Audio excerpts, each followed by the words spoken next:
Pues buenos días, tengan ustedes. Estoy muy contenta de, aunque sea por este medio, podernos comunicar. Recordemos que pues estamos viviendo una etapa un poquito complicada, ¿no? Sin embargo, no hay que cerrarnos a la posibilidad de seguir aprendiendo y compartir sobre todo pues aquella información y experiencias. Vamos a iniciar con nuestro tema. El tema son teorías psicoafectivas. No sé si recuerdan que quedó por ahí pendiente pues el análisis o la revisión de la lectura que ustedes ya me hicieron favor de checar. Vamos a iniciar por favor con la primera teoría, que es la del psicoanálisis con Freud. Ajá, y ahí les coloqué la foto para que ustedes lo puedan conocer. Bueno. Pues Freud, como ustedes ya conocen, hizo pues diferentes aportaciones, ¿no? Entre ellos, su teoría psicoanalítica se basa en situaciones sexuales de una persona. De hecho, él le pone a cada fase de las teorías, de las etapas de la personalidad, pues zonas erógenas, que es la fuente de la pulsión y la libidinal durante esta etapa. Vamos a ver a qué se refieren cada una de sus etapas. Bueno, aquí les coloqué un mapa que me pareció pues fácil para ustedes de poderlo entender.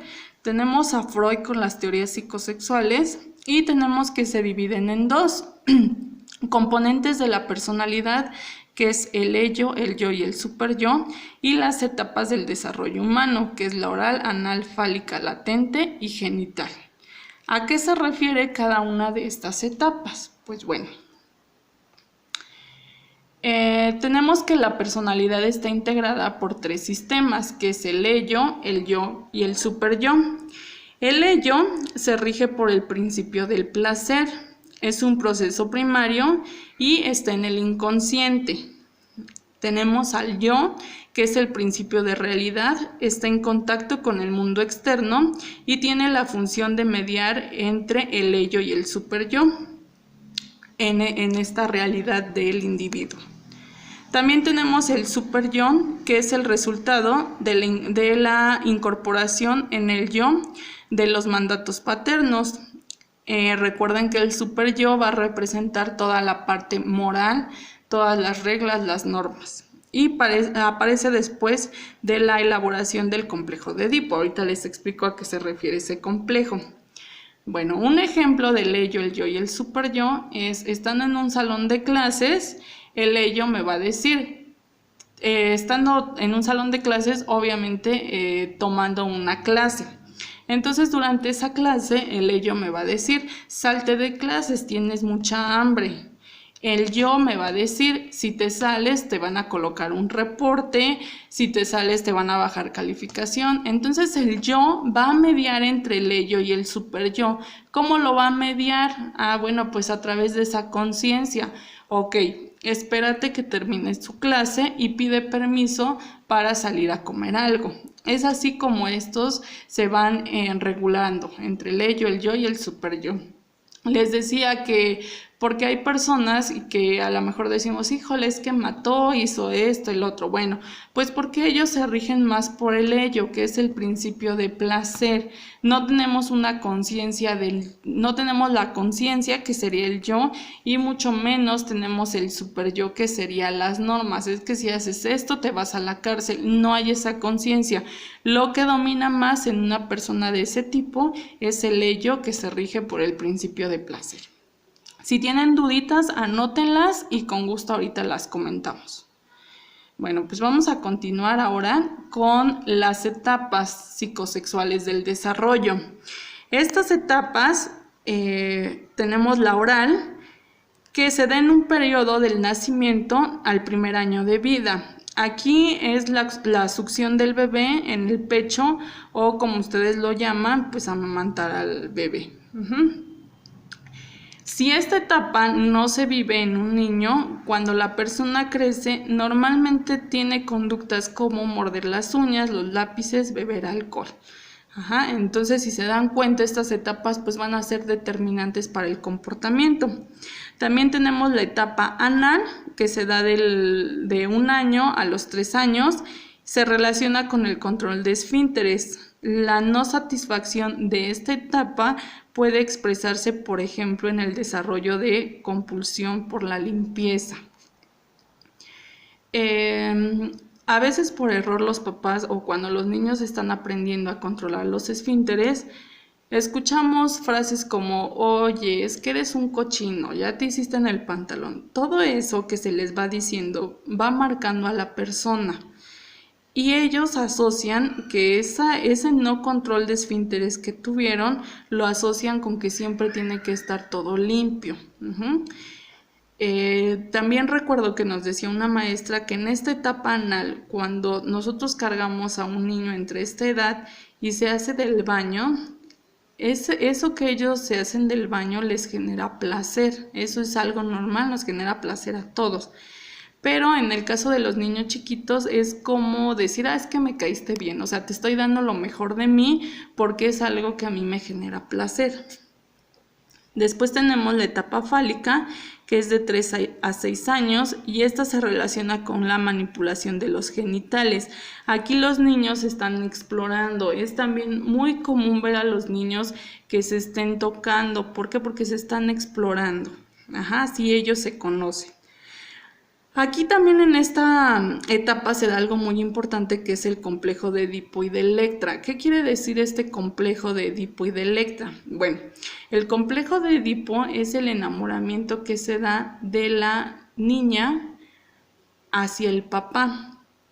Y el complejo de Electra se da el complejo de Edipo es el enamoramiento que se da del niño a la mamá. Y el complejo de Electra es el enamoramiento que se da de la niña al papá. De hecho, el complejo de Edipo es un cuento donde pues se da estos enamoramientos de la hija del hijo a la mamá. Y bueno, pues Freud lo retoma en su teoría. Él también lo explica por ejemplo, si hay unos niños. Los niños normalmente lo que hacen a esta edad es ponerse la camisa de papá, colocarse los zapatos, igual las niñas se pintan, pero es justamente por estos complejos, por ese enamoramiento que hay de quererle a lo mejor gustar, ¿no? Al papá, pero recordemos que es como ese amor puro. Entonces, después tenemos la siguiente etapa, que es latencia de 6 a 11 años, desaparecen los impulsos sexuales. Y aquí pues ya va más enfocado al superyo, que son ya los valores, las normas. Tenemos la etapa genital, que es en la adolescencia, son todos los cambios biológicos y aquí pues la persona ya tiene que tener una maduración ya acerca de su sexualidad. Bueno, pues hasta aquí serían estas dos etapas.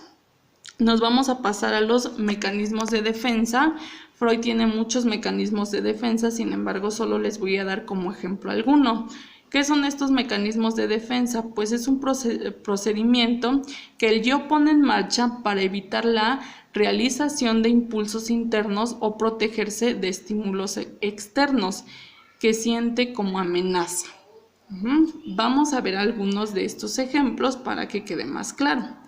Bueno, algunos de estos mecanismos de defensa es la represión, negación, proyección, identificación, regresión, formación reactiva, desplazamiento y sublimación. Estos mecanismos de defensa ustedes los pueden buscar así, son muchísimos. Entonces vamos a ver uno, por ejemplo, la represión.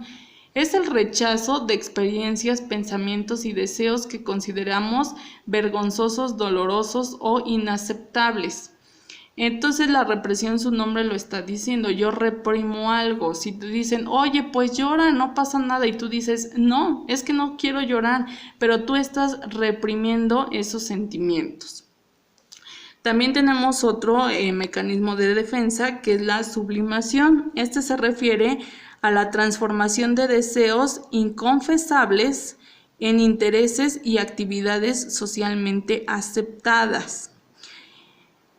Sublimación.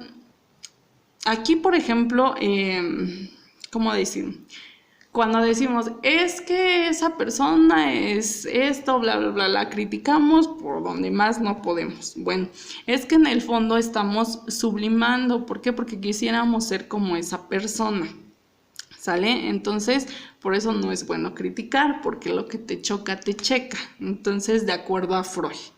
También tenemos la negación, que es negarse a reconocer que un suceso ha tenido un lugar. Por ejemplo, oye, es que te duele mucho que te haya dejado tu novio. No, ¿cómo crees? Yo estoy súper bien, ya no me interesa. Pero por dentro estamos, híjole, cómo me duele, pero lo estamos negando. También tenemos otro mecanismo que es la regresión, regresar a conductas infantiles para buscar seguridad, soluciones y satisfacción. Esta regresión se da normalmente en las personas como de 40 años. Ajá. No, ¿por qué? Porque no quieren tener ciertas responsabilidades, entonces les conviene más actuar como niños, hasta vestirse como chavos, les llaman ustedes chavorrucos. ¿Por qué? Porque hay una regresión. Y pues bueno, con esto serían los mecanismos de defensa que les comparto para que tengan ustedes un ejemplo de a qué se refieren. Hay muchos más, los pueden checar, investigar y pues bueno, también sigo resolviendo dudas. Bueno, pues vamos a pasar con Jung, pero antes aquí voy a cortar un poquito la presentación para poder resolver dudas del primer video que ya estuvimos checando.